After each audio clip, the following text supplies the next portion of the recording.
Oubliez tous vos clichés sur les films d'horreur. Avec It Follows, David Robert Mitchell revisite le genre en puisant dans une peur universelle, celle de l'inconnu. Le film raconte l'histoire de Jay, une jeune fille de 19 ans qui contracte une malédiction lors d'un rapport sexuel. Elle se retrouve poursuivie par une présence invisible. La seule façon de s'en débarrasser, la transmettre à d'autres conquêtes. Jay est interprétée par Maika Monroe. L'idée du scénario vient directement des cauchemars de David Robert Mitchell. Quand il était petit, il rêvait régulièrement de cette chose qui le suivait. Parfois, c'était des gens qu'il reconnaissait, parfois des inconnus.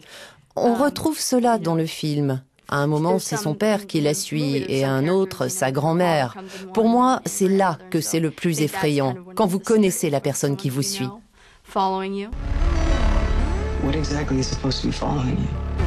Présenté dans le cadre de la Semaine de la Critique à Cannes, It Follows a été bien accueilli. Daniel Zevater, qui incarne Greg, le voisin inquiet, a été agréablement surpris par les réactions de la salle.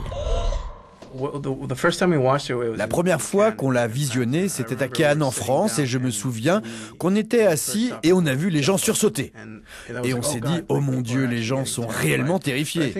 Dans la mesure où on avait joué dans le film, on savait ce qui allait se produire dans les scènes qu'on avait tournées. Donc, au moins, en ce qui me concerne, je n'ai pas vraiment eu peur en le regardant. Mais j'ai vu qu'il faisait peur aux gens, ce qui était super cool.